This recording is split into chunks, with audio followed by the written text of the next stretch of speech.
USA Ultimate is proud to present the 2018 USA Ultimate Pro Championships. Labor Day greetings from the Big Apple. We are in Upper Manhattan as we get set for the Men's Championship. The hometown team represented New York PoNY getting set to take on San Francisco Revolver. After their shocking semifinal loss at the U.S. Open, Revolver has bounced back in a big way, taking care of Dig in the semis, while it was PoNY tallying a 14-10 win against Truck Stop. And once again, greetings, happy Labor Day. Sean Kinney alongside Ian Toner. Great to have you with us. Revolver appears to be fixed after the shocking loss at the U.S. Open. They have really looked good over the past couple of days, and they are primed, ready to defend the national title next month. They've dispatched their competition with ease throughout this weekend. A big piece of that has been adding in talent and pieces that weren't present or weren't competing at 100% at the U.S. Open. Consistency has been the key so far this summer for PoNY, and they're playing pretty well. And they have a star in Sean Keegan who has put up some numbers to go along with their stars. That's right. You talk about the Jimmy Mickles, the Bo Kittredges, but a guy like Sean Keegan is not someone that always grabs the headlines. But when you look at the statistical performance that he's turned in the big tournaments so far this year, his performance at U.S. Open, it's almost as if he was born to play this hybrid distributor role for the PoNY offense. He's flourishing and has great comfort with everyone else on that offensive line. For so many years, for San Francisco Revolver, it was Bo Kittredge, founded back in 2006. There hasn't been a more dominant program in the sport. Well, they have found their new star in Antoine Davis. This guy is emerging as the face of this program. It's just his second year on the team, but they're already trusting him to be a major O-line offensive contributor. And he's risen to the challenge so far this year. 13 goals and 6 assists this weekend. When you isolate him and put him in space with throwers like Joy and Stubbs launching deep to him, you can't stop him.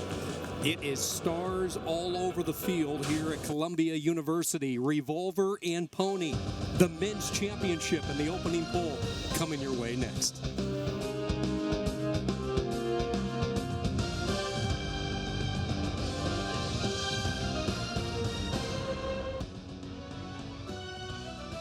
The 2018 Pro Championships are presented by USA Ultimate, advancing the sport of ultimate in the United States by enhancing and promoting character, community, and competition. Visit us at usaultimate.org. And by the Girls Ultimate Movement, empowering girls and instilling leadership skills through sport. Learn more about GUM at gum.usaultimate.org.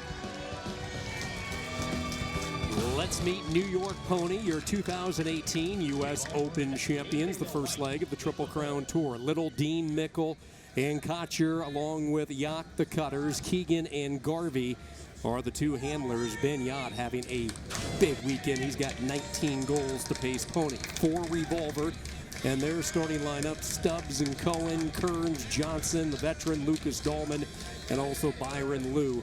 Rounding out the lineup for Martin Cochran in his first year as the head coach. It is hot and sticky here in New York. 87 degrees, high humidity levels. The good news, it's dry and it's not windy, very light breeze. Not offering much cool relief, but that's all right if you're a player. The wind not a factor, under 5 miles per hour. Tell you what, walking around on that turf before this game started, talking to some of the coaches, that adds an extra 10 degrees when you're down there. Sean Kinney alongside Ian Toner. We'll get to look at PoNY first. The big poll by Nathan White, and we are underway. Great to have you with us from New York City, Rocco B. Canisso Stadium here at Columbia University. This PoNY has been a quick strike offense. One of their new additions, Jimmy Mickle, gets it up ahead to Chris Kotcher. We talked about the stars on both sidelines. There's 2 right out of the gate. John Wodach has it.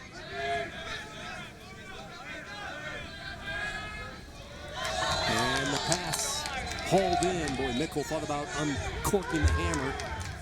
Instead, he comes back to Harper Garvey. Garvey sends it along the far side.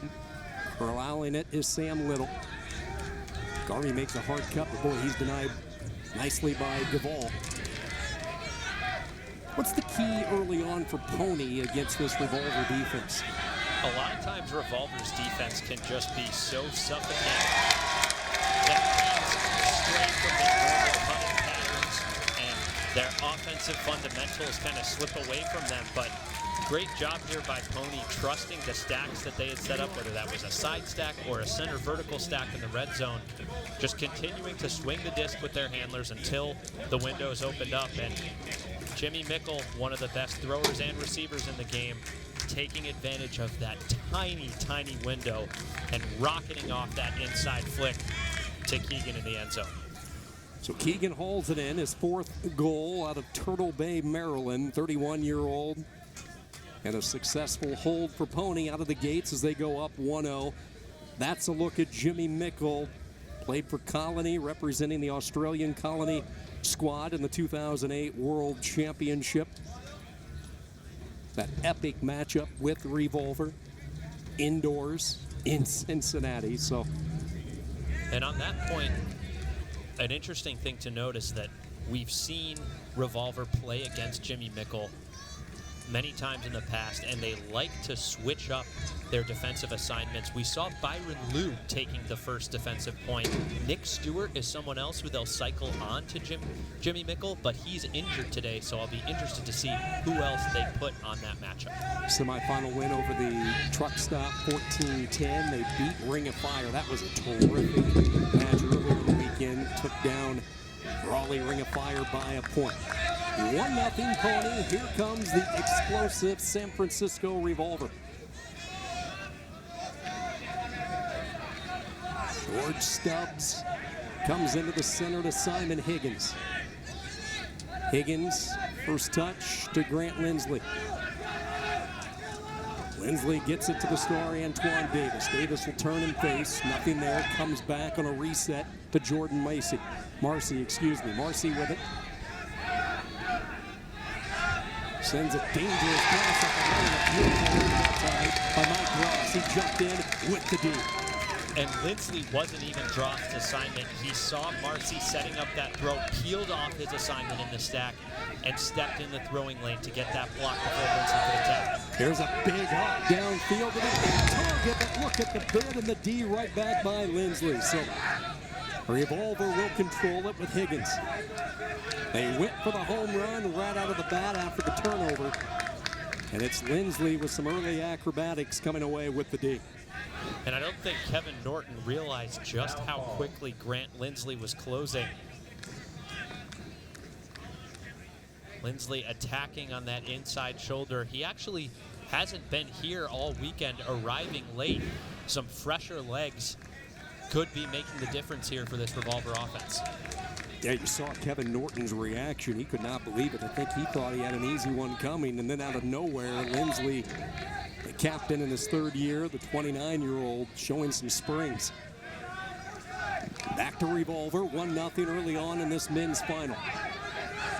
Stubbs resets it back to maybe the best handler in the world in Ashland Joy.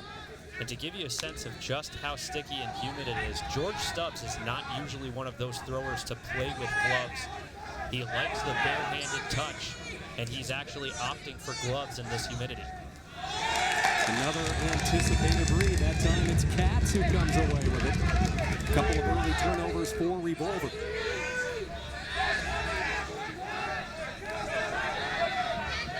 PoNY will certainly have the fan base today here in New York. Katz safely ahead.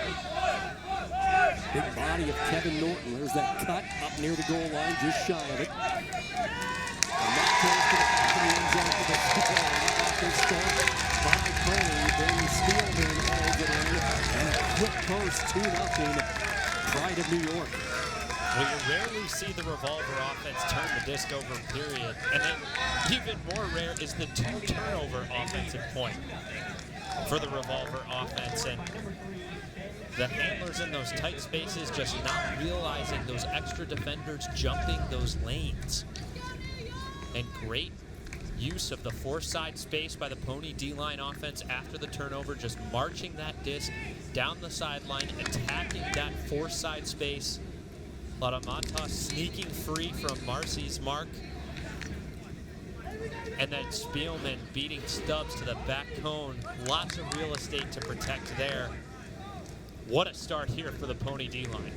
First goal today by Spielman. Spent time with Chicago Machine, Northwestern University graduate. Grew up, though, here in New York. 2-0 PoNY with the lead. And Revolver will try to get something started. A couple of turnovers so far. And you see Spielman and Stubbs having what appears to be a civil discussion about the physicality of downfield defense. I think Stubbs is claiming that Spielman is extending his forearms and pushing off when Stubbs is downfield. We'll be interested to see how that matchup evolves as this game goes on. Not only the second leg of the Triple Crown Championship at stake, seeding for next month's Nationals as well in San Diego. Early intensity in this men's final. If PoNY's able to win this game and knock down Revolver, they have an unquestioned case as the #1 seed going into the national championships. The poaching D, and they're able to take it away from Joy, and now PoNY trying to convert, and they do! Holding it in for the score, and an emphatic spike from Kuzmowicz, Martin Kuzmowicz. And this place lit up 3-0 PoNY. Well, again, uncharacteristic errors from this Revolver offense. Junk looks, the opportunistic peels into the lane from the PoNY defense, orchestrated by Coach Brian Jones, are starting to make a difference here early on. And Evan Padgett, one of those new additions to the team, anchoring the D-line offense after the turnover. Jack Marsh wasn't even sure he was going to be able to play this game. He's been dealing with a hamstring injury, continuing that break shot into the end zone for Kuzmowicz. Kuzmowicz out of the Ukraine. He's always been a PoNY guy. He gets his first goal of the weekend. Immediately going into the shade, and a 3-0 lead for PoNY.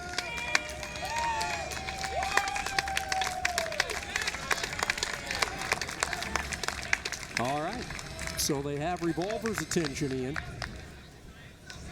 And looking at the O-line personnel here that Revolver's going to put out on this point, a lot of those same staples who played some of these first 2 points. Antoine Davis, George Stubbs, Justin Lim, Grant Lindsley, Simon Higgins, Eli Friedman, and the goal-scoring machine himself, Joel Schlack.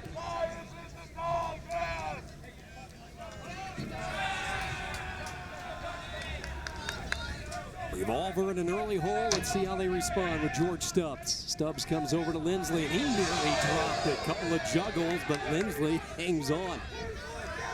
Higgins near the big Columbia C. Settles with the backhand. Eli Friedman. Friedman trying to get that break side. He'll swing it over. Fantastic dump defense there by Josh Steven-Stein, making it really difficult for Schlackett to get that reset. Lindsley into the center. That's been the area where PoNY's been tough with this D. Davis has been quiet. Low release. That one sailed on him. Trying to run underneath it is Schlackett, and he is able to get there. Oh, the closing speed. Looked like that one was going to hover long, but Schlackett was able to chase it down and get Revolver on the board. This Revolver offense looks all out of sorts and not comfortable. We see Lindsley just almost dropping a simple, uncontested 10-yard underneath cut.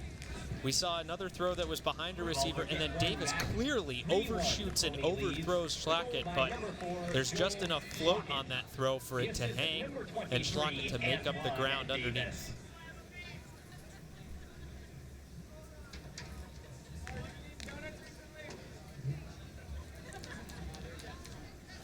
Schlackett, one of the stars of the 2016 World Ultimate and Guts Championship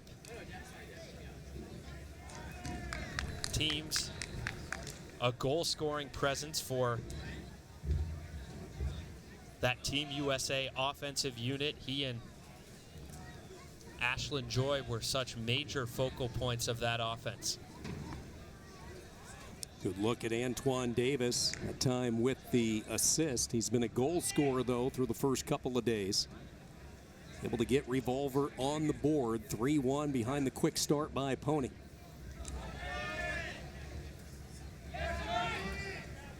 Top O-line out there for the pride of New York.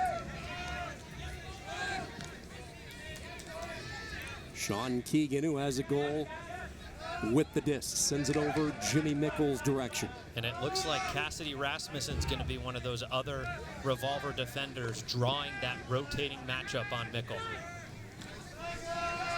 Kotcher able to straddle the near side to Sam Little. Little comes back to Garvey, about 2 yards away from that pylon. PoNY looking to remain perfect on offense, and they do it. And you can tell the Revolver coaching staff feels that point was way too easy for the PoNY offense. Nice, easy strike cuts, upline cuts, attacking that simple 5-yard space in front of the thrower, and that's the most dangerous real estate, especially in the red zone as a defender, that you have to take away, that you have to force the offense to peel away from and look at other options. And just an easy upline there for Garvey, and then no one anywhere near Chris Kotcher as he streaks to the front cone.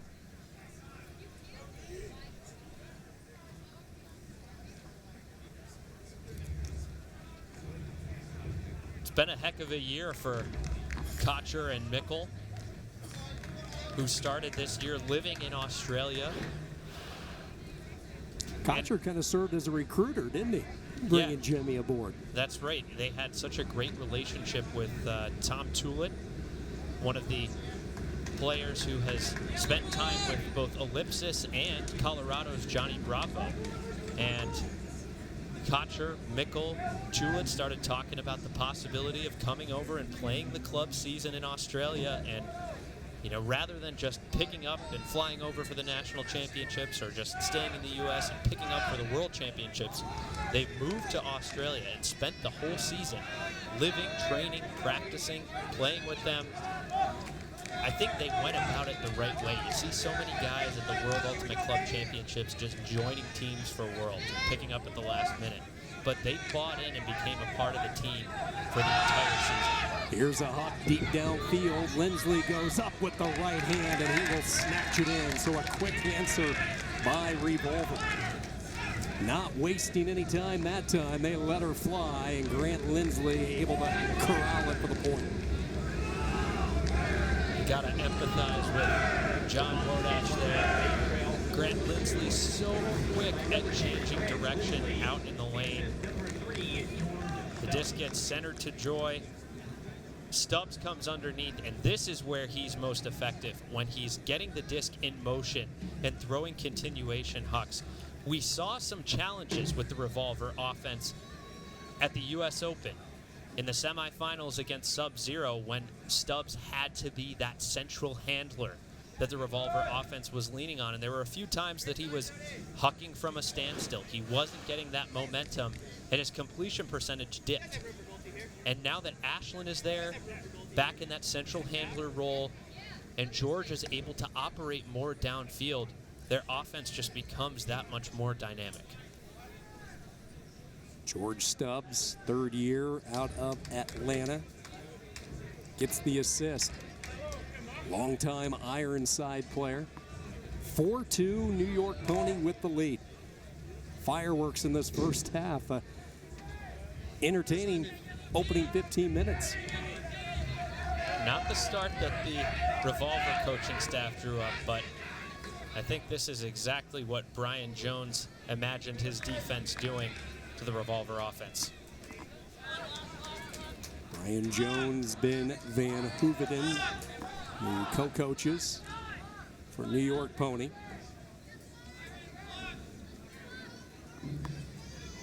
Martin Cochran taking over for Revolver. Mike Payne, I see him still down on the sideline, longtime coach. Here is Mickle. Boy, they just keep launching away. This time deep downfield. It's the top goal scorer of this week, and he takes it away from a pair of Revolver defenders. What a grab by Ben Yacht. That's his 20th goal Sandwich between the two gold jerseys. He uses his height, perfectly timed. Well, I think Jimmy will be the first to tell you that this was not his perfect huck. This wasn't something that Ben could run onto with no chance for any other defender. But what he did do, if you're going to miss with a receiver like Yacht, you got to miss high and let it hang and give him a chance to use his size and be the first person to make a play on the disc. And even though Johnson and Dahlman were closing in, Yacht is able to get up there and pull that book down off the shelf before anyone else can reach it. This was a basketball game. No shot clock would be needed. But these last two possessions, home run disc, and you look at what Ben has done. That's his 20th goal. Coming off a 4-goal performance yesterday in the semifinal win against Truckstop.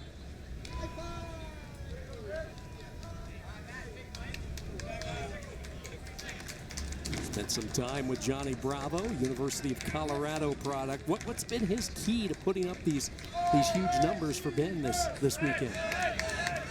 I think Ben has just found his stride as a continuation cutter for their offense. You know, it goes back to his days with Minnesota Grey Duck and being so instrumental in that team finally breaking through and winning a national championship.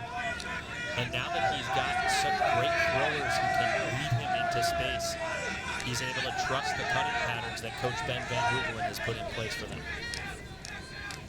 Down 5-2, Revolver in this first half.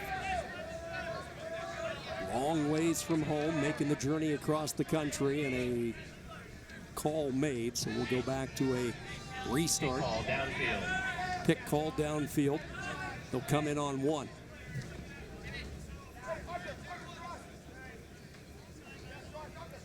And it looks like Milo Snyder, who was dealing with a sprained shoulder earlier in the weekend, is toughing it out and out there taking the Ashland Joy matchup. Eli Friedman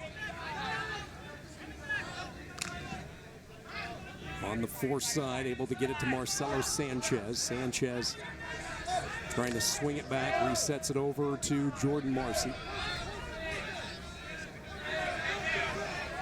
PoNY working really hard defensively in a pick called downfield. I'm just watching the body language of the PoNY players on the sideline. They are really dialed in this first half. Not sure if it's playing in New York. Yeah, you can't deny the home field advantage, so to speak. This has got to be one of the best turnouts that they've ever had for one of the very few home games that they get to play. Pass outfield, Sale going to take away. Only able to get the turnover. Can the D turn it into offense? Catch another break on Revolver. Look at the dive in the bed. Beautifully done by Schlacken. Revolver gets it right back. Joy, so deadly in the red zone. Looks over his options, zips it far sideline. Nothing open in the end zone, so they go back to the reliable Joy. So patient with the disc. Ball count getting up there. He's going to have to take a shot. 50-50, and it's caught. Simon Higgins able to go up and grab it. With that count running, they put it up for grabs, and Higgins ends up with it. Well, you could see as soon as Joy released it, he wasn't happy with that. And we saw the turnover there. Schlacken earns that disc back by coming off his assignment and jumping the cutting lane that Maskell was slashing through. And Joy, rather than resetting the disc late in the count, realizes he has no other option. He's just going to put this one up and say a prayer. Not quite a Hail Mary. You know, he wasn't at midfield with the clock running down, but that's as close as you'll get to one of those in the red zone in Ultimate. Turns out that a lot of Ashland Joys, Hail Marys, those prayers get answered.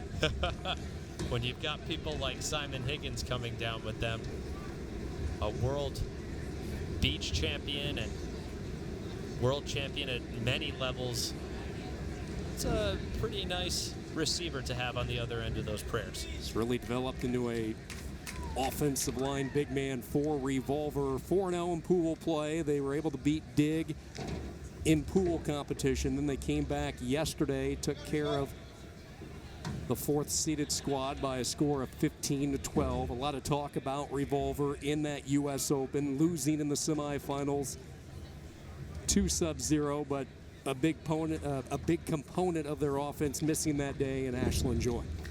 That's right, and earlier in the weekend, we saw him being that stabilizing force, trusting that they could center to him, but I think he'll acknowledge, too, that he's been off so far this game. He's thrown into a poach. He's failed to find his reset and had to resort to bailout looks. And that's a credit to this PoNY defense and the schemes that Brian Jones is drawing up, making this Revolver offense feel uncomfortable, not letting them isolate and use space the way they normally do against other opponents.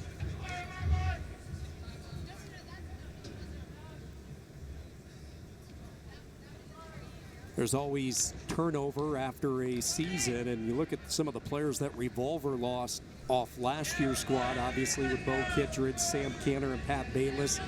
Zach Travis, both Cantor and Bayless so good on the defensive end.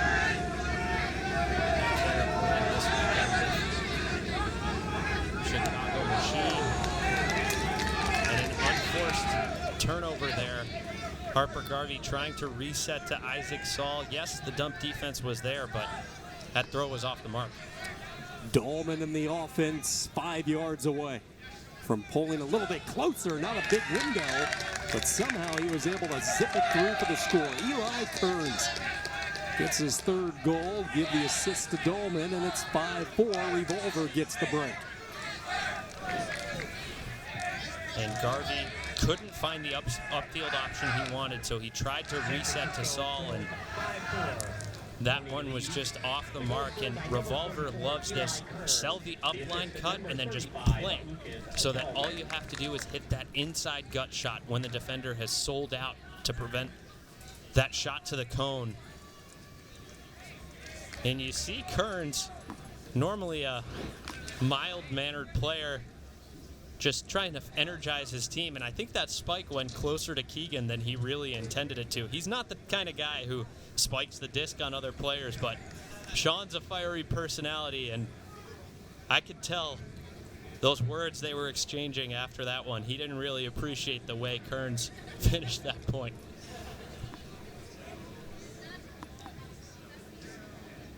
You mentioned the dump defense and the break for San Francisco as they capitalize on their first opportunity. New York 2 for 4 following Revolver turnovers, but that dump defense provided by Mark Lynn. He was really working hard behind that play, and that's what forced Garvey into that bad decision.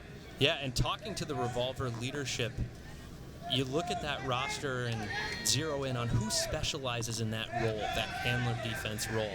Byron Lou's great at it.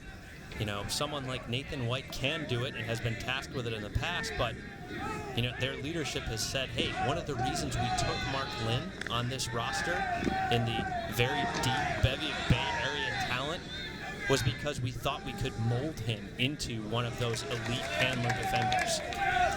Terrific one-handed save by Dean on a pass along the sideline. Looking for that cut by Garvey. Instead, they set a back door, and it's a PoNY score with Sean Keegan, who just a few moments ago watched Eli Kearns grab one in front of him. This time, it's Keegan's turn as he hauls it in for New York PoNY. Well, that was a pretty high stall count situation. Look at the possession-saving grab there from William Dean, the Harvard product, and as Harper Garvey was closed off, Nathan White was defending Sean Keegan and thought he was no longer an option. So I think Nathan White had turned his back, tried to reassess his field position, and in that moment where his back was turned to both Keegan and the disc, that throw was able to sneak by and get into Keegan's arms in the narrowest of upline spaces.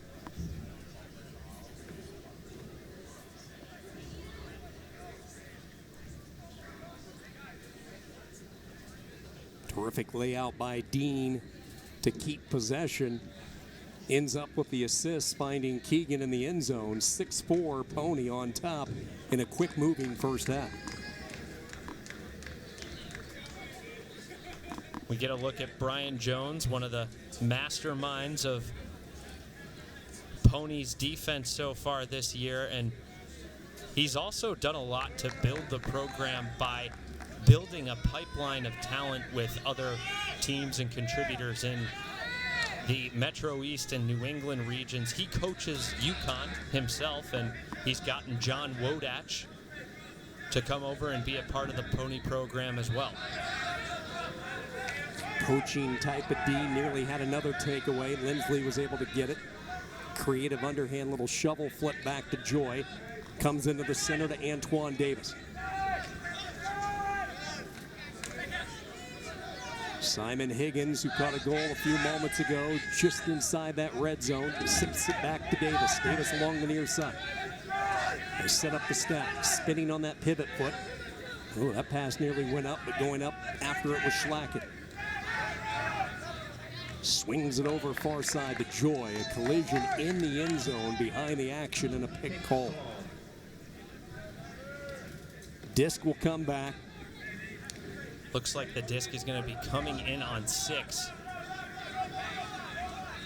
Schlackett will have to get rid of it quickly. He does. Joy right back to Schlackett. Keep an eye on Davis right now. Number 23 on the back end of that end zone for Revolver. They lob it up to Joy. Joy soft skip right back to Schlackett for the score. And Revolver cuts it to a point, 6-5. Going to use Davis as a decoy. He drew a lot of attention.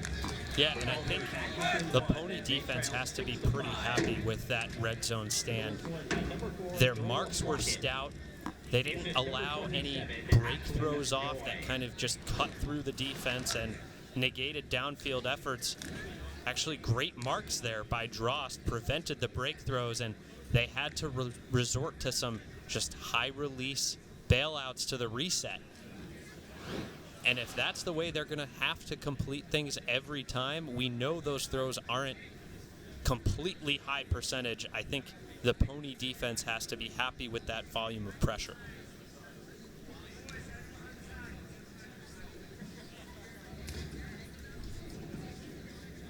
So Ashlyn Joy starting to settle into a groove today after some uncharacteristic early turnovers. He's really grown into the central king role in the Revolver offense, once held by a former great Robbie Cahill. And when Ashlyn first joined the team out of UC Davis, you know, he was starting on the D-line, and I think the leaders really saw his potential, and once he put in the work and started to evolve his game to adapt to the speed of elite men's ultimate, they saw exactly where he could go, and he's risen to the challenge. Grew up around the sport with his father, an ultimate player. Spent a lot of time in an ultimate field watching his father play, and now what he's been able to do throughout his remarkable career. PoNY wasting no time into the red zone. The reliable Jimmy Mickle soft toss up ahead for the score. That Mickle-Keegan connection once again for PoNY. And Revolver's still experimenting with their defensive matchups. That time we saw Mark Lynn matched up on Jimmy Mickle. And we also saw, instead of Eli Kearns taking the Sean Keegan matchup, Kevin Cox taking the Keegan matchup. And so far, it's been tight spaces there in the red zone, but Mickle and Keegan haven't been able to be stopped.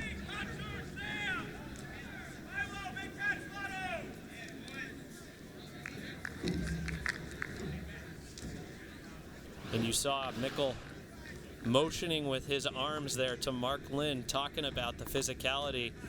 Both teams know that this is going to be a physical test defensively. That's a hallmark that both of these teams are priding themselves on. And sometimes that physicality can toe the line and cross into illegal play, but the great thing about ultimate is the respect that exists between players and their ability to uphold levels of sportsmanship through spirit of the game and have those conversations rather than retaliating or resorting to violence, and just work these things out. And if needed, they need a ruling on a foul call and observers there to provide that impartial understanding and resolution. And that is the amazing component to this sport. If you are down on the field watching it in live time, seeing the speed, the size of some of these guys and the athleticism, and to see them work it out with the spirit of the game, because let's face it, despite trying to avoid the contact, it is a part of the game downfield when you get these fast guys cutting around like they do. But it's always worked out, and as you mentioned, the mutual respect. Yes, ultra competitors on the field, but the underlying tone is always that of sportsmanship and respect. Revolver back to work, down 2, approaching halftime. Eli Friedman, marked by Kocher. And PoNY appears to have sniffed out. Deep shot to Lindsley. He had cut out at the right. It was too late for Sanchez. He had uncorked the throw, and then he tried to reel it back in. Lindsley had already V-lined back to him, and a turnover. Well, a chance for PoNY to break and take half here with some of their star personnel crossing over. Mickle, traditionally an offensive player, out there. Kocher crossing over. Sam Little as well. Benyat on the field, top goal scorer for PoNY. Chance to go in at halftime up 3. They're going to take a shot with a hot downfield. Conrad Schlor can't make the play. Lindsley was with him every step of the way.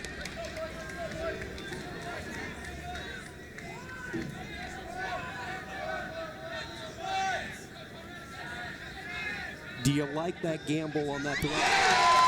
Just before we can get the words out, PoNY gets it right back. Mickle to the end zone for the score. Holy smokes! Benjamin Katz hangs on to it with the defender right in front of him. And maybe an upset brewing in the Big Apple in this first half. PoNY goes into the intermission leading by 3. Well, this is world-class recognition from Chris Kocher, peeling off his assignment, reading George Stubbs' eyes. He had things kind of telegraphed and zeroed in on Grant Lindsley there. And as Kocher peels off and earns the block, he and Mickle are able to quarterback things the rest of the way in the end zone. And PoNY surprising everyone with an 8-5 lead at the half.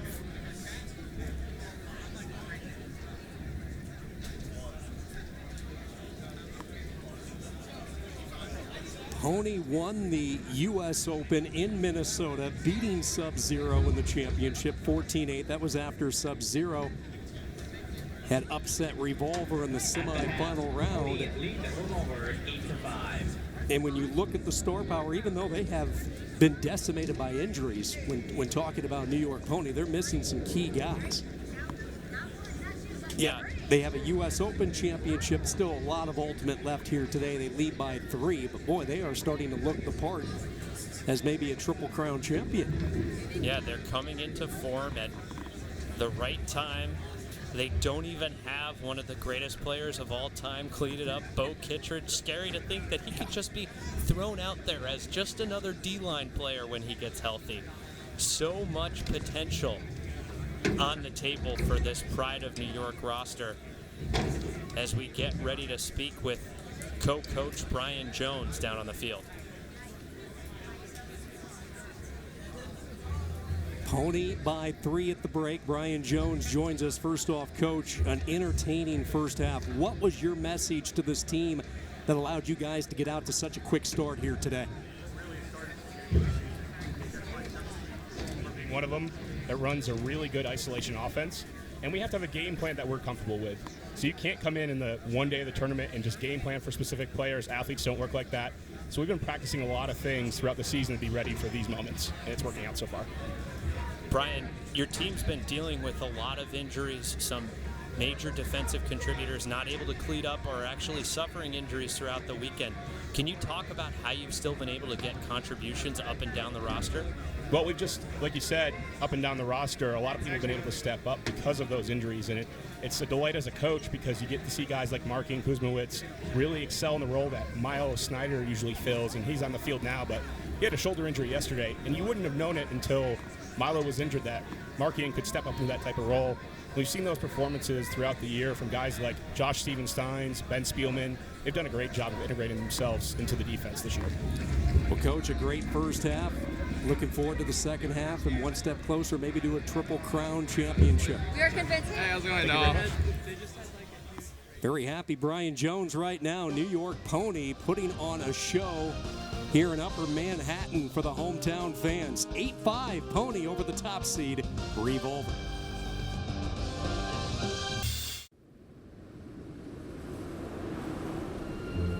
What would it look like if a competitive sport didn't mean a choice between beauty and brutality, style and steel, between calling yourself out and clawing to stay in? What if there was a game that found balance between spirit and sport, agony and elation, like a disc dancing on air? We now have evolved into a team sport of a game called Ultimate. It stands by itself in that it is like no other game. Between perfect passes and devastating drops. Like the balance we so desperately needed, we had no choice but to create it ourselves.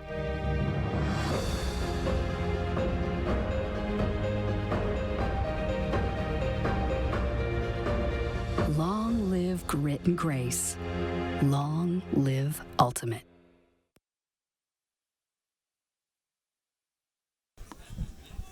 The pride of New York certainly has lived up to that name in the first half. PoNY putting on a show as they lead San Francisco Revolver, the defending national champions, a score of 8-5 here at the intermission. And you go back to the first half highlights, and right out of the gate, Ian, it was PoNY able to establish their will. Yeah, more often than not, Revolver's defense comes out swinging and scares offenses, gets them operating outside of the normal confines, but their O-line able to structure and function in a disciplined fashion all the way down the pitch. And then it was PoNY's D-line that came out swinging, earning multiple early breaks off of uncharacteristic Revolver turnovers like that one from Ashlyn Joy. And the composure after the turnover by Evan Padgett and Jack Marsh to finish this break is a key reason why PoNY has such a surprising 3-goal lead here at the half. And again, Revolver's offense just struggled throughout the first half to look comfortable, find chemistry, establish connections. We saw that throw from Davis to Schlackett that was intended to be an underneath continuation, sailing overhead, and Schlackett had to change direction just to save possession.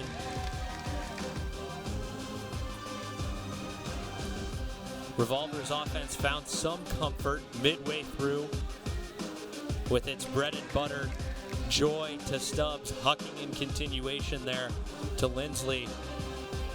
And then we certainly saw PoNY's athletes on display. Mickle ripping a full field huck, not perfectly where he wanted it, but at a place where Ben Yacht could make a play, and Yacht using his size to elevate above the rest, just like Simon Higgins did on this bailout from Ashlyn Joy. Plenty of big throws, plenty of quick strikes in the first half. PoNY able to get the point to send this game into halftime. Sean Keegan with a big first half. He's had a huge weekend in New York City. He's been a tremendous facilitator for this offense, operating in both the handler set and downfield. Great chemistry with Jimmy Mickle so far this season. Martin Cochran joins us for Revolver. And first off, Coach, what was the message a few moments ago to your team to try to get back in this game in the second half? Get some water. It sort of looked like people are a little overwhelmed with the heat. I think the message going into the half, though, is that we need to start having a little fun. It just looks like people kind of would rather be taking a nap or something out there. So I want to get people back in this game. We've got a great competitor in PoNY. They've come out strong. I love it. I love the challenge. We just need to get in that game and fight with them. Martin, it looks like your offense just is facing a new test that it hasn't really faced so stringently this weekend. What is it about PoNY's defense that's making things so difficult for your offense out there? They're playing a smart, poachy game. I think we're not doing enough to throw enough pump fakes to move them around and see what happens. But I got to give a lot of credit to them. They're reading us really well and knowing what we like to see. Managing to cover up hammers well enough so that we're not throwing them. We're trying to shoot it up underneath, but they're just picking them off, doing a great job. Well, Coach, good luck with the adjustments in the second half. Thank you. You know Revolver is going to make a push. Fun second half coming up from New York City. Columbia University, the setting. It's the Pro Championships, New York PoNY leading by 3.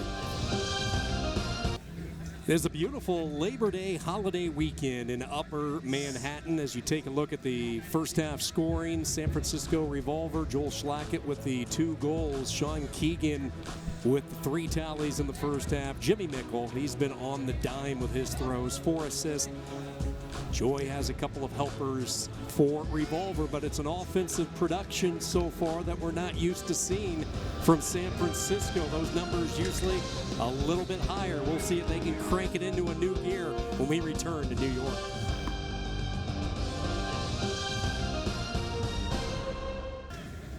That normally is a very powerful offensive front line for Revolver, but they were checked in the first half by this poaching defense by New York PoNY. As we have the opening poll of the second half, PoNY with an 8-5 lead, and here we go, the championship on the line of the second leg of this Triple Crown Tour, the 2018 Pro Championships from Columbia University. Let's see what adjustments Revolver makes with this defense. Lindsley gets it over to Schlackett. A very quiet first half for Antoine Davis. We'll find out if they can get him involved in the offense, especially stretching the field with his vertical game. Lindsley with a nice touch on the bid attempt that time by PoNY. That was Norton giving up the bottom. Higgins patiently looking. A couple of series of back cuts. Finally, Joy breaks free. Great defense there from Snyder, making Joy go to his 3rd cutting option to get that reset. Give and go action. Schlackett inside the red zone for Revolver. They're having to work for every pass. Again, some contact. And in for the score. And a good-looking drive for the athletes from San Francisco in the Bay Area. And George Stubbs, one of the more reserved leaders, is emphatic after that score. Had to fight through some contact to maintain possession. And credit to this PoNY defense for not making things easy in the red zone. They were hounding every single reset. Weren't giving any quarter across the goal line, and then Schlackett had to break the mark. And Stubbs just trying to fire his team up. After catching that grab, fights through the contact from Katz, who was trying to peel up and avoid the contact at the last second. Good start for San Francisco as they get the goal. Schlackett, a couple of goals today, a 3-point afternoon for one of the leaders for San Francisco Revolver.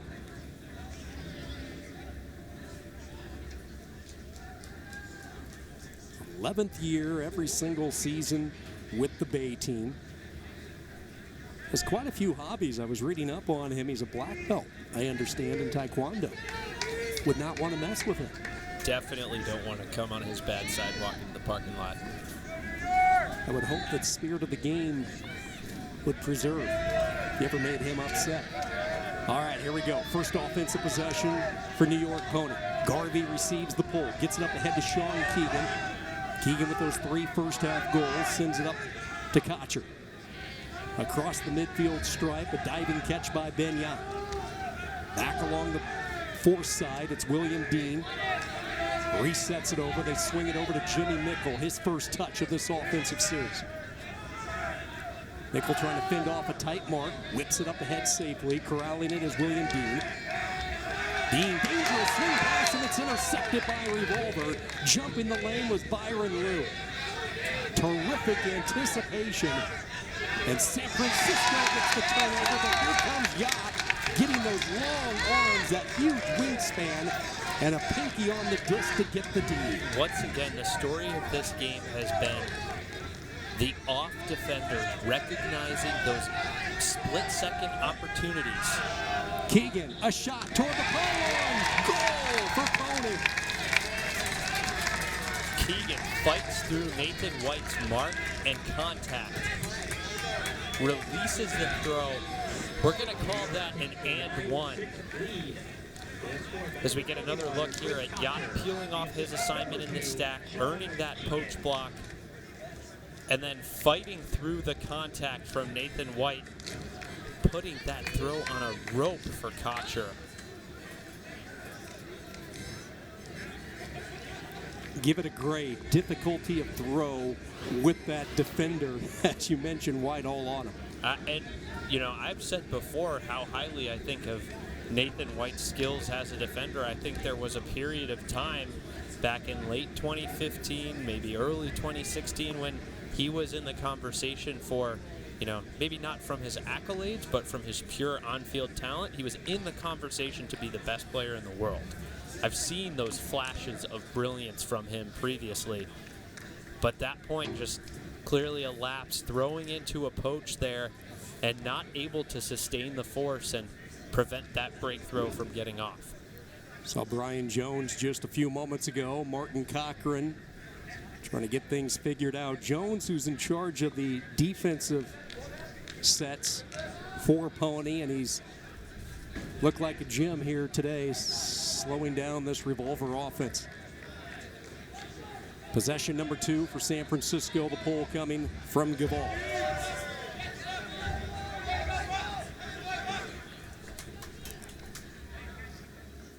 San Francisco Revolver going to work.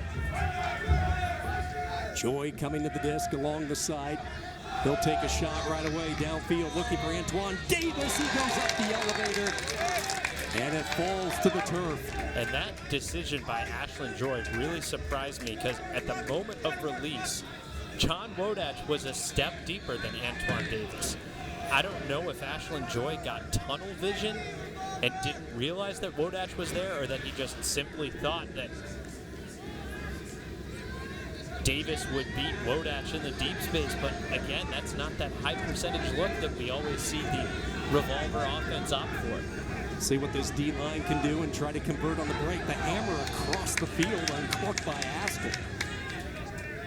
Back into the center with Benjamin Katz. PoNY by 3, break opportunity. This D-line matched up against the offensive unit for Revolver. Wodach to Kuzmits deep downfield. The Huck, a couple of Revolver's defenders there, and they tip it away.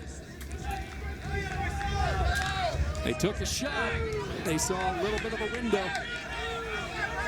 Yeah, Kuzmowicz got that disc and immediately had eyes to the end zone, but Drost was just already too deep at the moment of release. I think he had started his deep cut for a different thrower, and when you're too deep, sometimes those deep throws can hang and give other defenders chances to make plays on the disc.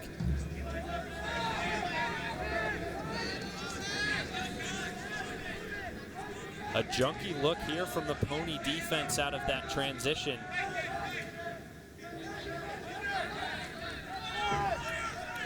And you hear the fire call from the sideline. That's Brian Jones's instruction for all of his players to get out of that zone jump defense and transition into man-to-man matchups. Couple of different looks. Friedman's going to take a shot. Lindsley trying to turn on the Jets, and he makes the catch. Oh my, what a grab. On the shadow of the goal line, and Revolver gets the point. Well, once again, this Revolver offense is pushed into pulling the trigger on some uncomfortable shots, and Eli Friedman knows his receiver here.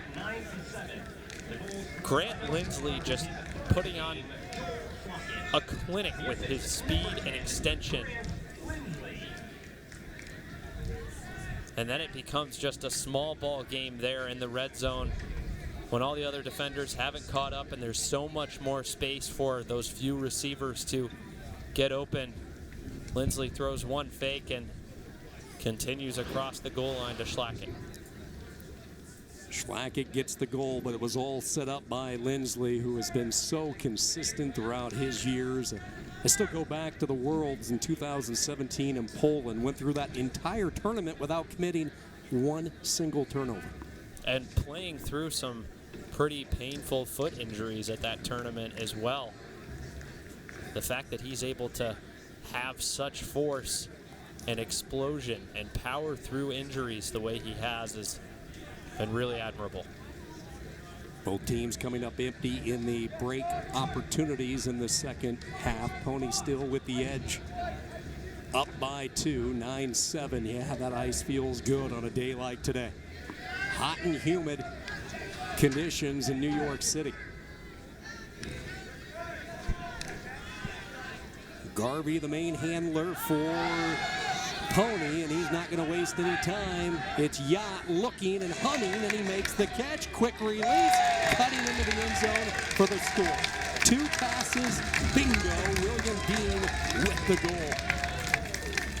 And that's what Ben Yacht adds to this offense. These deep hucks don't have to be absolutely perfect for the receiver to run onto, but you've got to put him up there and give Yacht a chance to use his size. And as much as Sawyer Thompson wants to put his body into Yacht, there's nothing he can do when it's up there and tailing away from him. I think Ben Van Hoevelen's going to be okay with Harper Garvey's decision to uncork that one.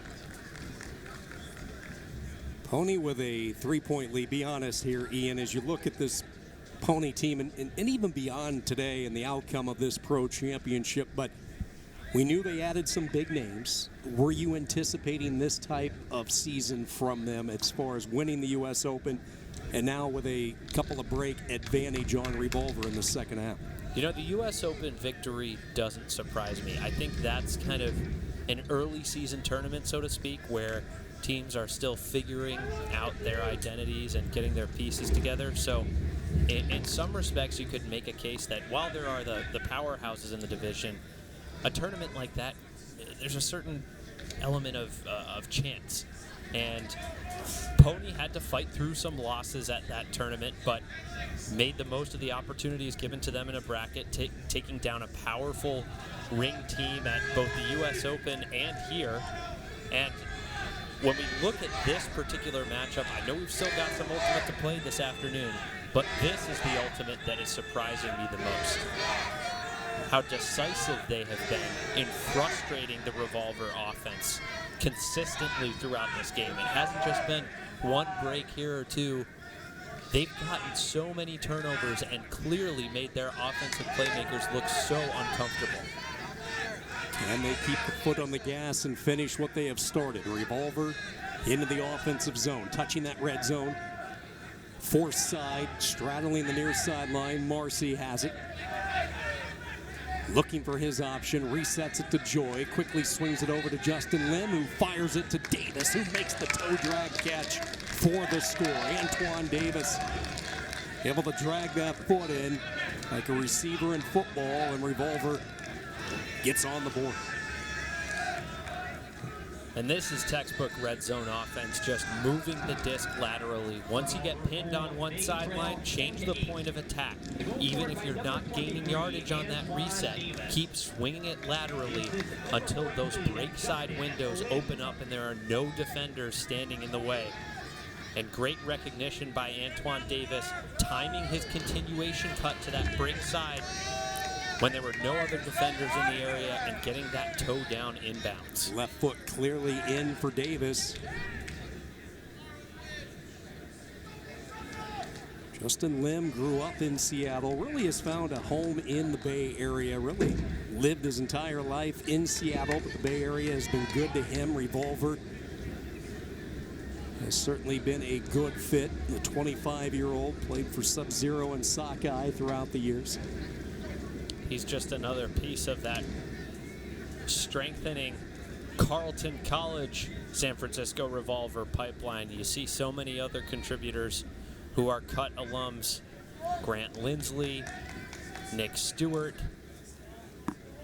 You had your Sam Canners before he departed. It's been a steady pipeline, hasn't it? If the Revolver D can get something started, try to get a break opportunity. And we see a kind of fronting zone look here from the Revolver defense. Passing off a lot of assignments downfield, daring the PoNY throwers to go over the top. Jimmy Mickle on a very tight mark along the far sideline. Now White will pick up the D for Revolver. Mickle gets it back. It's Christian Johnson, UNC dark side product, working his tail off on the defensive end. You can just tell this is a key possession in this game. Revolver trying to pick up the tempo. Mickle cuts near side. They don't go to him. Instead, they swing it to Garvey. Garvey completes the lateral rotation. Near side, Sean Keegan. Keegan's going to take a shot. Flicks it deep downfield. Mickle was the intended target, but it sails wide and out of bounds. A little bit of a different look, as you mentioned, and I think a little bit of a different tone that time of the Revolver D. Yeah, that junky force-out defense was definitely making the PoNY handlers think twice before they pulled the trigger and didn't let them kind of get into that flow that they like to establish with their traditional center stack. And I really like Christian Johnson matching up on Jimmy Mickle. I think he provides a big body as John Stubbs shoots deep. Going up and making the catch for the score. Eli Kearns, he has number 2. A 65-yard launch, and Revolver gets a break back. They now trail by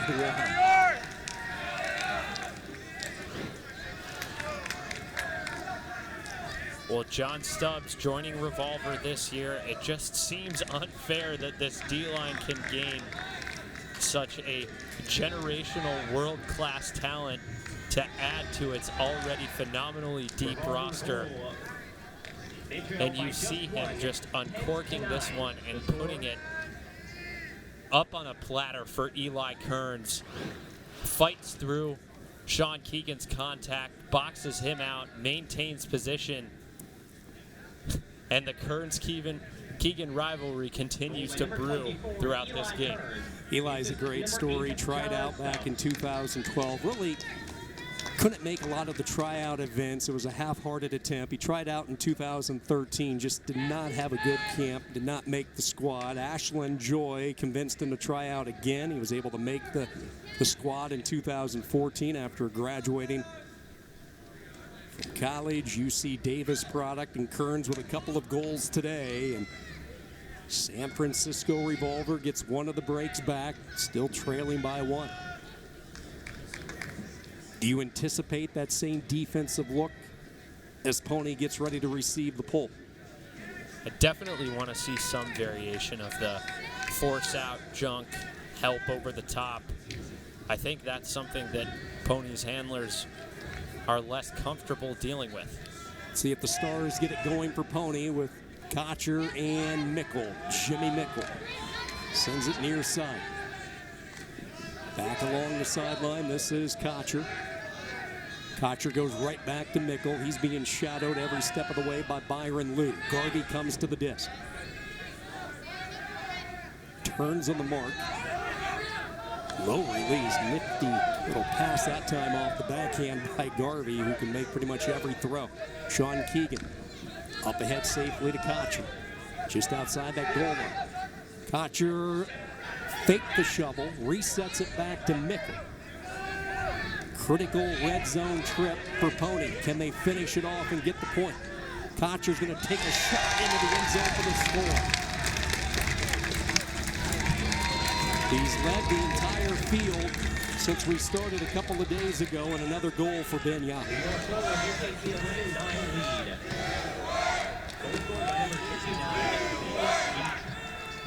Well, up and down the roster, this PoNY offense is just winning its matchups. Mickle keeps breaking Byron Liu's mark all the way down the field, and Kocher able to break the mark at the most critical moment in the red zone there with that continuation throw into the break side corner of the end zone. And there was a lot of traffic at the front corner. You saw Keegan making double and triple cuts, trying to attack that four-side cone. But once they were comfortable with resetting the disc and moving it laterally, they're rewarded with that patience, with the break throw opening up and the conversion into the end zone for Ben Yap.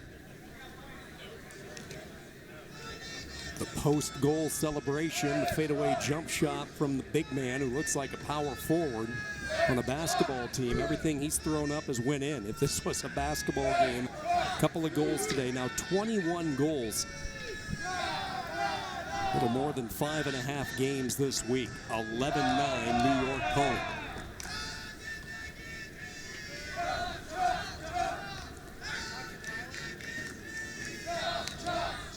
It's a beautiful facility, Rocco B. Camiso Stadium, named in honor of the co-captain of Columbia's first soccer team. They competed in the school's first NCAA tournament back in the fall of 1970. USA Ultimate invading the Northeast and the Big Apple this holiday weekend.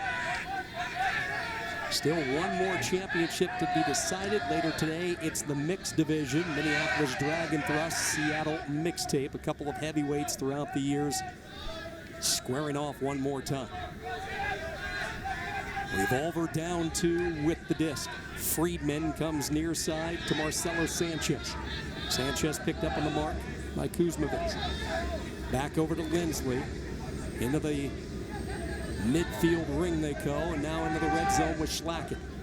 Simon Higgins will turn. Doesn't see anything he likes. He'll reset it back with Jordan Marcy. Marcy to Schlacken. Friedman flicks it dangerously into the end zone and backhand, and it's intercepted. That looked like trouble from the get-go as soon as he let her fly, and an easy takeaway for PoNY. A little casual on that high-release backhand. Wodach came up with the pick. Contact downfield. A screen. A timeout taken. So these two teams will cool off for a bit. And a break opportunity for New York PoNY on the John Wodach takeaway. Well, great recognition there. We've seen Revolver love to look for that inside break look in the red zone. And Wodach, again, yet another block coming from PoNY where the defender peels off his original assignment and is aware. You just can't give enough credit to both the individual awareness and the coaching that Brian Jones is giving these teams, his defensive unit, to keep their eyes open for those opportunistic looks. You're talking, aren't you, repeated repetition after repetition to get that type of feel, to have this defense flow like they are against a high-caliber offense in Revolver? Yeah, there are drills and simulations that you can run in practice where maybe as a defensive coach, you incentivize peeling off or switching between defenders and defensive assignments. You know, hey, my man's going deep, but your man's coming under, so let's just yell switch to each other and pass those guys off, and neither of us has to exert any effort, and we've taken away both looks at the same time. Obviously, that happens in much tighter spaces in the red zone like we saw there, but there are lots of ways to practice and incentivize that, and it also comes with just a lot of player experience, having operated against high-powered offenses at the highest level for several years. See what the D-line can do now for PoNY and try to finish off this break opportunity. They reset it to Matt Lamar. Hampton, New York, 28-year-old. Lamar gets it ahead safely. This is Jack Marsh with it. Very soft mark by Lindsley. They go back right on the Columbia Sea with Wodach, who had the interception a few moments ago. Breaking an open seam is Tyler Haskell.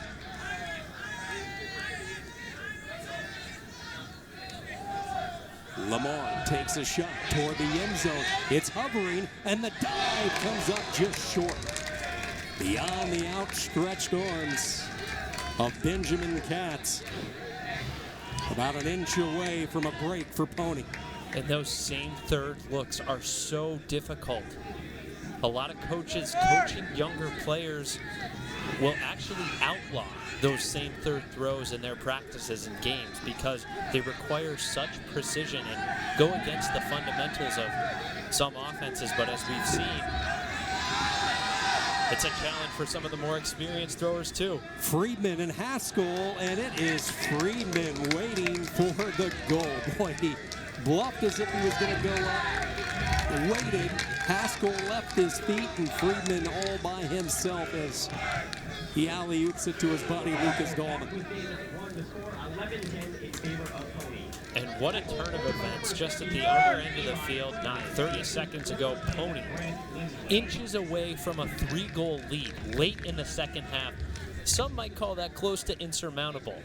And then Revolver, the juggernaut, gets that opportunity, the disc back in their hands. It's not the prettiest hold, but they find a way to hold, and now instead of trailing by 3, it's a 1-goal game. And you could just never count this dynasty, this juggernaut out. Friedman in his second year with Revolver. He was a new addition a year ago, was the Team Spirit Award nominee. Story with him, Mike Payne had reached out to him since 2010. Getting him to come down to the Bay. Eugene, Oregon is where he calls home, and he was able to do that a couple of years ago. And Friedman's been a good addition along with that guy, Grant Lindsley, another helper. His second assist. Going through the ice, enjoying the shade as we hit the hottest part of the day in New York City.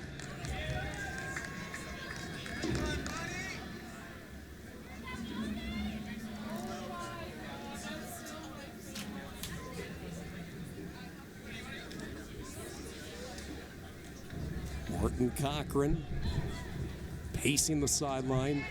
That's the offensive unit. Garvey, Keegan, Mickle, William Dean. Take a look at the defense. Rasmussen's going to have the pull. Nathan White, Kevin Cox, Byron Liu hoping to get the defensive stop for San Francisco Revolver. Second half, 11-10 PoNY, the pull.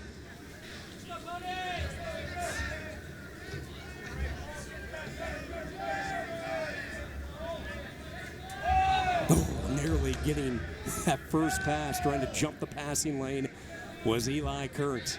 And another zone look here from Revolver as they clog those throwing lanes for the first few looks, and then they quickly transition into the man-to-man matchups. Yacht flings it. Couple of PoNY players, a breakdown defensively by Revolver. And it's a goal for New York PoNY. Not sure what happened on the back end there, but a couple of PoNY players flanking free and an easy goal. And Yacht really got away with one here. This one didn't come off the way he wanted it to. I think this was perhaps an underneath throw. But again, that could have been a deep shot at the same time. And if it was, he absolutely wanted to put this with more height and a sharper angle. But John Stubbs just not aware that the disc is up, and that's one of those coachable moments to the rest of the team. Hey, that's on the sideline. Your sideline defenders have to be feeding information to the on-field defenders at all times and letting John Stubbs know, hey, you're the deepest man. Hey, the disc is up. There may only be a second or two for him to react, but getting that information to him at the last second can make the difference between him being unaware, as he was on that play, and actually getting a block. So you could clearly tell his displeasure. He immediately turned around And that anger, that frustration geared toward the sideline.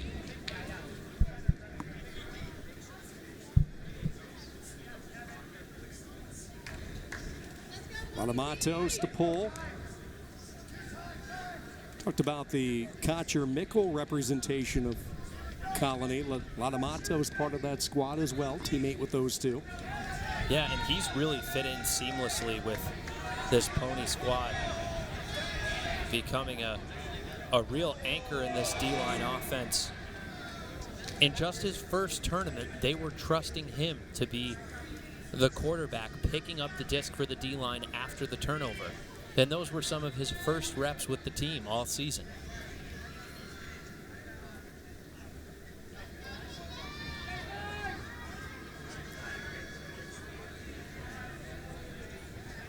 We'll start at the brick. Revolver down 2. Grant Lindsley.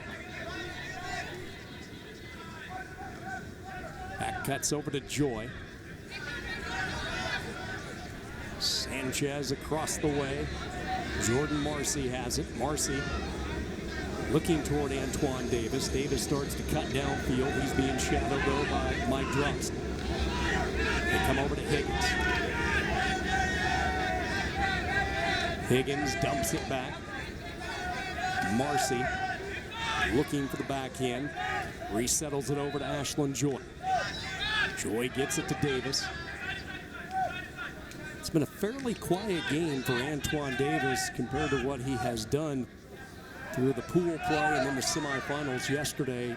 The opposition has had no answer for him, but with this defense by PoNY, they've kind of taken away some of those deep shots for the explosive Revolver player.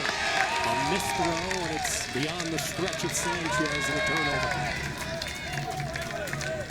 And again, if we're feeding the PoNY defensive narrative, it's that pressure that's been accumulating and building and adding up all game that forced Justin Lim to put just a little extra on that inside shot.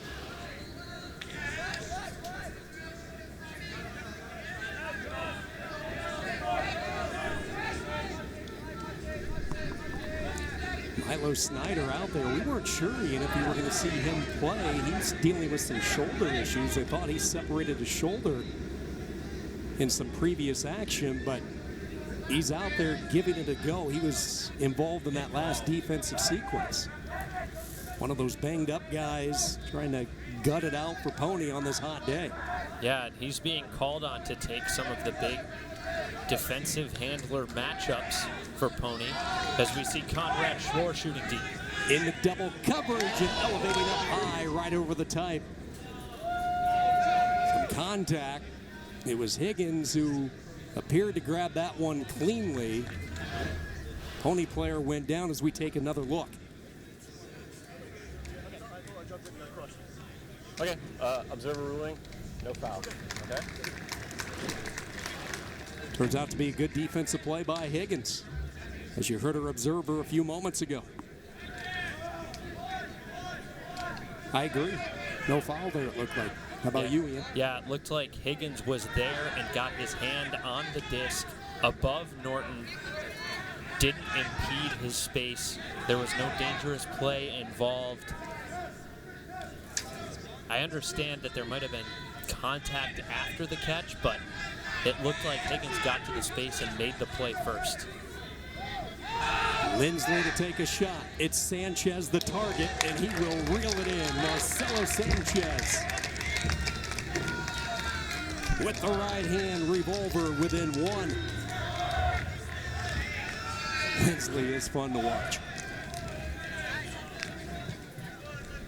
Well, a lot of people key in on his skill as a downfield cutter, and rightly so, but he's also dangerous with the disc in his hands, and his release, his mechanics are so technically and fundamentally sound. Steps out, anchoring with that plant leg, rotating his torso as if he's doing, one of those medicine ball tosses at the gym up against the wall. And just textbook release to Sanchez.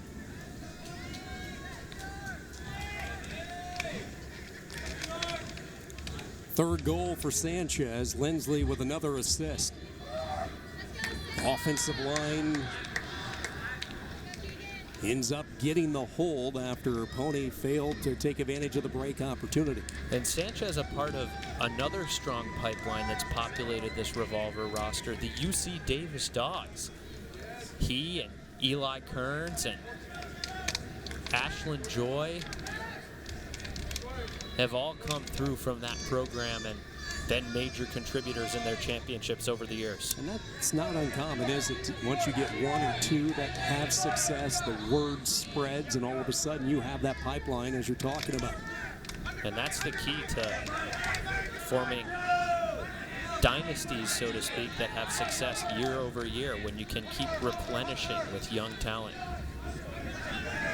Mickle, who wanted the disc a few moments ago, he went deep, had to come back to it. Over to Kocher. Kocher being forced along that backhand side, settles in for Garvey. This Kocher-Stubbs matchup is one to watch, because if we think back to the World Ultimate Club Championships final where Kocher was playing on Colony and Stubbs was shadowing him for Revolver, John Stubbs got the better of that matchup and had his hand in forcing Chris Kocher to throw a number of turnovers and earned a couple of blocks himself, but this is one of the first points I'm seeing Stubbs switch on to Kocher so far this game. It's been Byron Liu who has drawn the assignment of Jimmy Mickle from the get-go today. Garvey's going to settle it back out. Keegan out near the stripe. Nathan White is on him. Mickle makes a tough catch. He was able to run down that disc before it got out of bounds. Jimmy Mickle really working hard in this offensive series. High stall count. Mickle's going to have to let her go. He'll take a shot into traffic, and it's knocked away. He had no other choice. That count getting up there, and San Francisco forces the turnover. And look, one of Mickle's old coaches, Jim Shetler, would be quite upset with him for throwing that turnover, because he had a timeout that he didn't use. But Revolver turns it over once again. Oh, it's a strange game, isn't it? Back inside the red zone comes New York PoNY. Kocher to Mickle. Mickle with the backhand for the goal. Sam Little. And PoNY ends up with the hold, 13-11. Looked a little ominous at first following the turnover, but Revolver gave it right back to him, Ian. And that's it. I can't tell you how many uncharacteristic turnovers we've seen from Revolver, both units today. Ashlyn Joy throwing into poaches, John Stubbs doinking underneath cuts. That's just not the Revolver that we have seen over the course of this last decade. And how about Sam Little? We haven't had an opportunity to talk about him quite as much so far today, but he's kind of an unsung hero and utility player for this squad. He's traditionally starting as an O-line cutter, but Brian Jones loves his defensive closing speed and instincts, and more often than not, he'll get called over from the offense, and he'll be pulling double duty, playing defensive points as well. Really finding a role as that utility, multi-purpose player under both Jones and Van Hoevelen.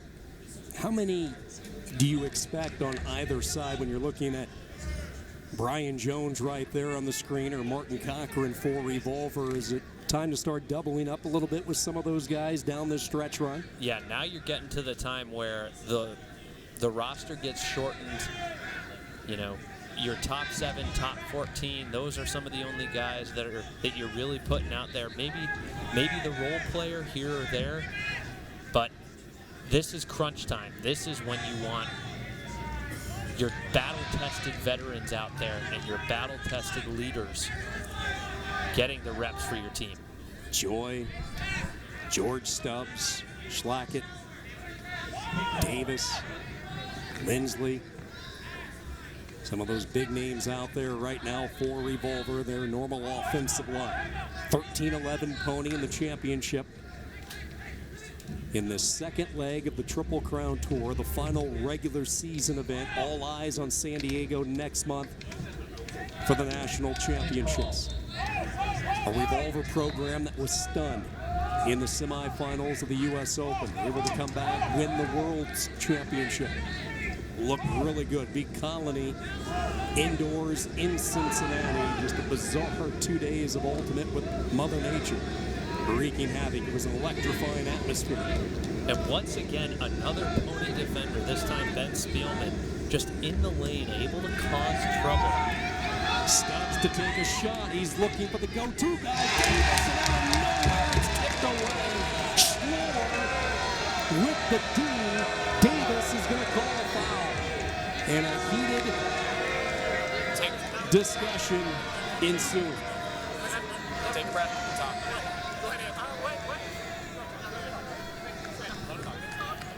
As I was coming through, and my momentum was going this way, pushed me, making my momentum go that way.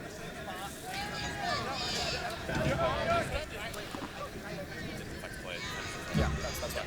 Yeah. Okay, do you want to come to me or do you want to play as a contest? I want to come to you. The observer ruling is that it is not a foul for you. Yep. It's going to be a defensive foul. Starting at 20 seconds on the line. 20. So Ian, if the players can't settle it, we saw them go to the observer, and he says no foul. Do you agree? I do. I think if there was any contact there, it was purely incidental and didn't impede Davis's ability to make a play on the disc. Pony's had a tough time converting these break opportunities throughout the entire game. They had a couple early on in the first half, but they have come up empty in this second half. But a break here would be huge. Remember that play by Conrad Schloor, a 23-year-old knocking it away from one of the primetime players in Ultimate, and Antoine Davis. And a bad throw, nobody around. Unbelievable. And I think the pressure is starting to make itself known for both teams. We saw George Stubbs taking that ill-advised shot to Antoine Davis earlier, and then Ben Katz just the missed execution there. Speaking of missed execution, Lindsley and Joy. Joy blew a tire. Looked like he had a chance to get the D right back, but he went down. Pony fortunate. New York wants some movement downfield. You see the barking from Lanamatos yelling at his guys downfield. He wants a little bit more movement. He still has the disc. Tight mark being applied by Justin Lett. Again, second break opportunity. Overthrow. Bailing him out is Mike Drost. Wasn't intended for number 80, but he gave up the body, and it's a good spot for a timeout if you're New York Pony.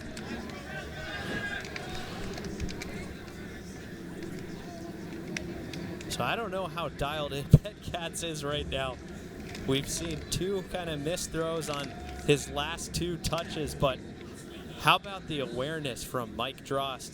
Just keeping his eye on the thrower, recognizing when that throw goes back, and misses the intended receiver, but he saves possession. I like this timeout by Pony.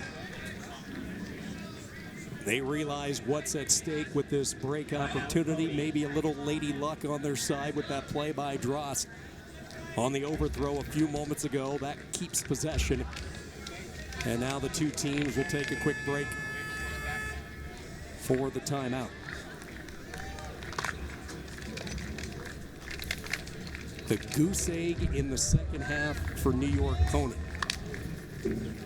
I don't know what's more surprising, 0 for 5 or the high volume of turnovers that we've seen from San Francisco Revolver.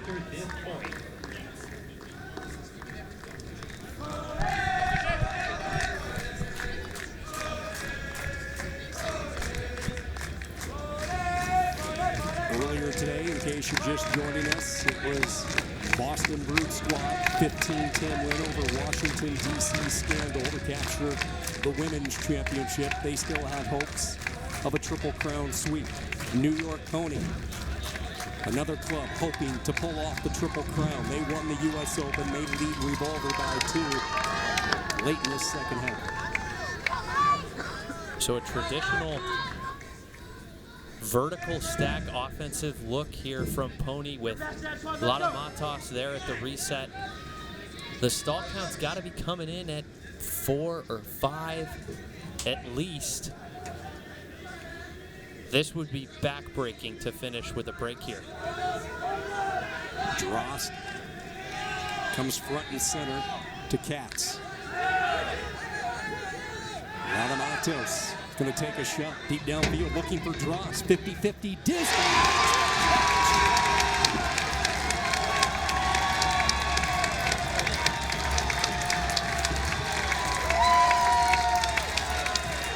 I think 50-50 disc is giving his eyes too much credit at that release, Sean. That is not the option that Coach Brian Jones or Ben Van Hooveren drew up, but a lot of Matos feeling the hot hand here late in the second half. Drost keeping Joy on his back hip the entire time. And that throw just blades in perfectly to that back corner. That margin was so tiny.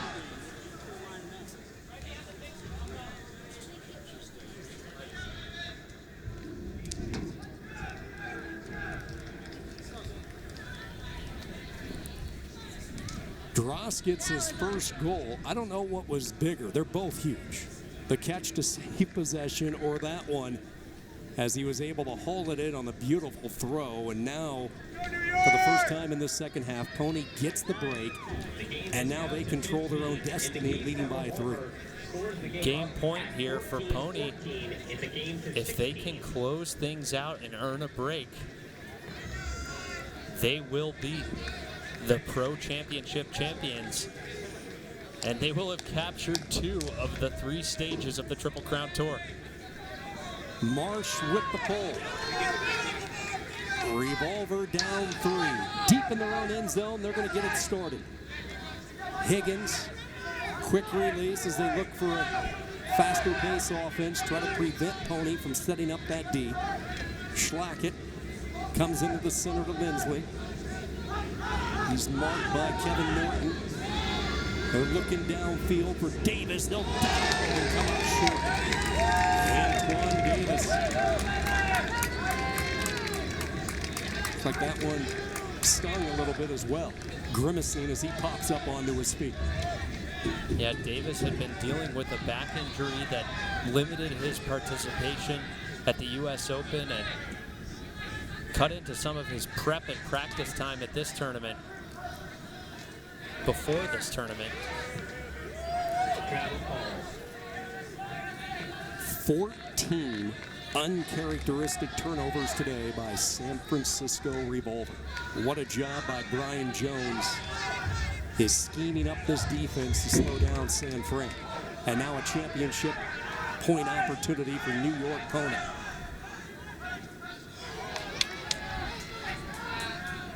Athleticism by Katz to keep it alive.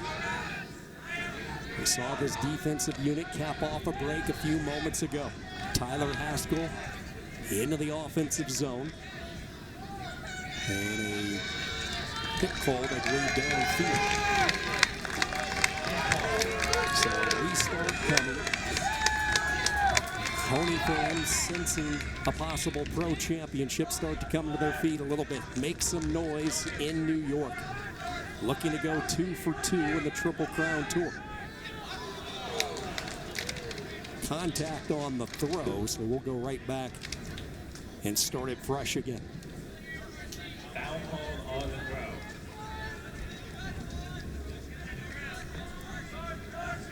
With this lineup out there, who do they go to?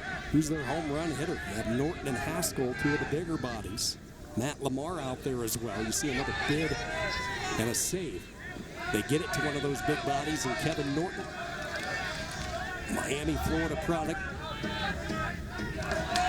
Creative little backhand soft toss up ahead safely to Lamar. This defensive line trying to bring home the championship. They're living dangerously on it. They're able to swing it over and a pick ball downfield. Getting a little bit tighter. Obviously, Revolver knows they have to cut off every angle, every turn.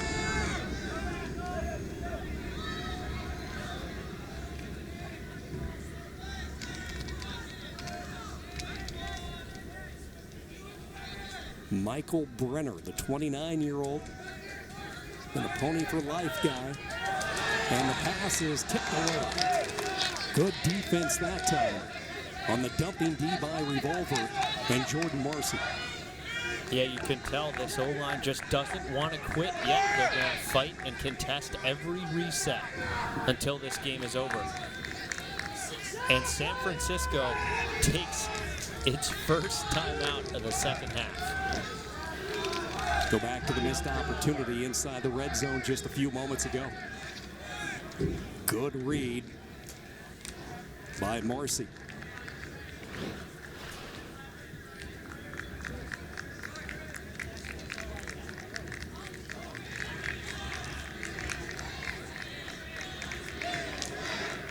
This is a Pony team that has missed some guys because of injuries. Obviously, Bo Kittredge not here. Their big addition during the offseason. Everybody trying to get healthy for those 3 days in San Diego. The 50th anniversary celebration of Ultimate, invented back in 1968 out here on the East Coast. And 50 years later, next month, we get set to celebrate it in beautiful San Diego, California, as Ultimate continues to spread all across the country. Representation the past couple of days here in New York City. Obviously, the Pacific Northwest so strong, and now we'll get a chance to do the West Coast sunshine beaches of San Diego in October. And I wonder what, someone like Ken Dobbins, who was the face of a franchise back in the 90s, those historically successful New York teams, would think of a San Francisco West Coast-based franchise coming into his home turf and his team, the offspring of his team, with the chance to pull off an upset on their home turf. Revolver into the Pony side of the field. Lindsley being forced back in. Will deliver a back in. Inside cut. Catch made by George Stubbs. Wide open in the end zone. Schlacken holds it in, and Revolver cuts it down to 2, 14-12. And it's a Pony offensive line getting set to take the field that's been well rested. Yeah, this O-line has honestly just been getting shade on the sideline. You saw Mickle and Keegan come out from under the tent. They've had to play some high-pressure reps so far this season against Ring of Fire in the U.S. Open semis, against Sub-Zero in the U.S. Open finals, against Ring and Truck Stop here at this tournament in some of the earlier rounds. And, I'm sure Coach Ben Van Hoevelen is just saying, hey, any other point, guys? Go out there and execute. It's what you've done all weekend long. Stubbs gets his first goal, his second assist today for San Francisco Revolver. Schlacken able to make that last catch. But San Francisco needs a stop now against a Pony offense that has looked good in this second half. That's the defensive line that Revolver is going to count on to try to slow down Pony and give their offense a shot. Some good defenders in that mix. Ashlyn Joy, there's possibly the championship point. Mickle, a big reason they brought him in the offseason was for moments, points like this. Can he deliver? We're about to find out. 14-12 Pony in the poll. Championship on the line for New York. This pole goes wide and out of bounds. So Mickle in this offense will start in good shape. Not something you normally see from the Revolver pullers, especially with the game on the line. I know I've played for coaches who've made us run sprints for out-of-bounds pulls. That's just a free gimme for the offense. Ben Yacht, Chris Kocher, Jimmy Mickle, Garvey, who's been the main handler, he has the disc now. Dahlman's going to pressure him with a tight mark. Garvey skips it across the way to Yacht, who's led everybody this weekend in goals scored. Up ahead safely to Sam Little, and contact downfield. Pick called. Looks like we'll come in on one. PoNY looking for the championship. Garvey on the reset. Looked like he wanted to keep going laterally to Keegan. Instead comes back to that far side to Kocher. So good with the disc. Gets it ahead to Keegan. And some contact as Keegan released it. You'll have discussion between Ashlyn Joy and Sean Keegan. Let's see if they go to the observer.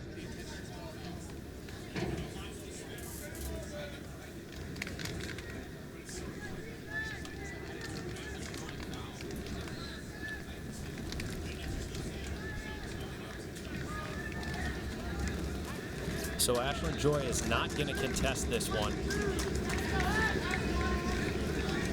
That's a close call because it's not like Joy was violating Keegan's disc space. It looked like Joy was stationary outside of his disc space, but ultimately Joy deciding not to contest. In the red zone, and we have an injury timeout. Not sure what happened with Sean Keegan, but he's still carrying on the conversation with Ashlyn Joy, but Keegan is going to have to leave the lineup. Oh, and the drama thickens a little bit. So we take another look. Injury call. Oh, and we saw him just kind of come up a little limp after he pivoted. Not sure, you know, Sean's had to fight through a number of injuries. It looked like maybe he was working off a calf cramp there. That could have stung him. I know he's had multiple knee surgeries. He's been dealing with groin injuries in the past as well. So many years at the elite club level can really take a toll on your body. Alex Latamatos will come in to replace Keegan. He will reset it. Championship point for New York PoNY. They get it to Kocher. And PoNY's got to get this disc off that side. Kocher with the beauty, championship point to Harper Garvey, and PoNY has done it again. In their home state of New York, the pride of New York celebrates their 2-2 in the Triple Crown Tour. Amazing story for this group from New York.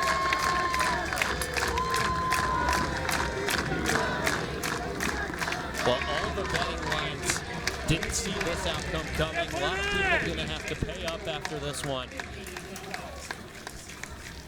When PoNY won the U.S. Open, I think a lot of people thought, well, you know, all right, they beat Ring, but they didn't really have to play Revolver in a championship game, and they even lost to Revolver in pool play.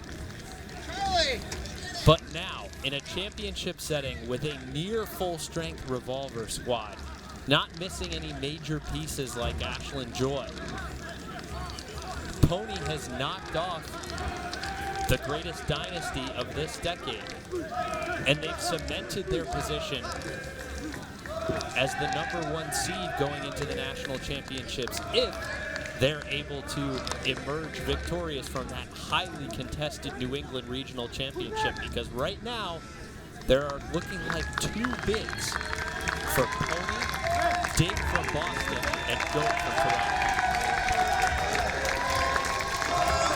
They're going to come over and have some fun with their New York-based fans who enjoyed the show they put on over the past 2 hours. PoNY, your pro champions in 2018.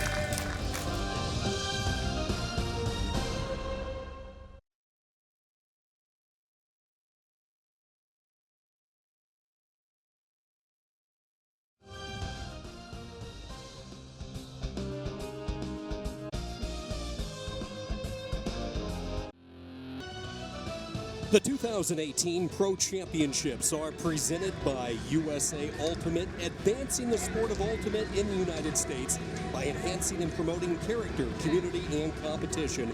Visit us at usaultimate.org. and by the Girls Ultimate Movement, empowering girls and instilling leadership skills through sport. Learn more about GUM at gum.usaultimate.org. In the backdrop of the Big Apple, the club based right here in New York captures the Pro Championship. New York PoNY knocks off the national champions from San Francisco Revolver. Your final score, 15-12. One of the top goal scorers over the weekend here in New York has been Ben Yacht. He joins us. Ben, what a feeling this must be. First the U.S. Open and now here in New York. You guys get the job done against the defending national champions. What was the key for success today? Just a calm, possession-oriented offense and really stifling defense. Like every time our defense got it, we preach body blows, body blows, body blows. And if they can make them throw more than 10 throws in a point, we count that as a win. Ben, you've played a lot of different roles in offenses over the years. You've been the centerpiece on a Grey Duck offense. You've been another big contributor here for the Pride of New York. How has this offense gotten so comfortable with each other in such a short period of time? Well, when you have Jimmy and Katra out there, it's easy to be comfortable with anyone. And you got throwers like Harper and Keegan, and we can just plug myself and William Dean and Sam Little and Isaac Saul, whoever else needs to come in and play. It's really easy to gel with those guys who are so talented with the disc and without it. Huge accomplishments under your belts with 2 tournament wins at U.S. Open and here at Pro Championships, but you've got a big test ahead before you get to Nationals at the New England Regionals. How do you guys stay focused down the stretch? I think we'll just take it one day at a time. I don't really like looking forward too much to stuff, so we'll just practice once we have the practice time and weekends, and then we'll head up to Devon's or whatever it is and just play each game, play each point like it matters a lot, and hopefully we'll come out with one of the bids to Nationals. Ben, what was it like to play in front of the fans here in New York and host the event in the Northeast this weekend? It was so good. It was so fun hearing the whole crowd preaching or cheering along with us. We were, doing our PoNY cheer and hearing 500 to 1,000 people up there cheering and getting into it with us. Just it felt so invigorating. Like when the score was 14-11 and then they got scored on, I was so confident we were going to win. Just everything about this whole weekend has been instilling confidence in us, and the home crowd definitely helped. Well, I'd say after the U.S. Open Championship and now the Pro Championships, confidence not an issue for PoNY. Congratulations. Appreciate it. Ben Yacht, over 20 goals scored this weekend. It's time now for the USA Ultimate Play of the Game, and it came down on a key break by the defensive line for PoNY.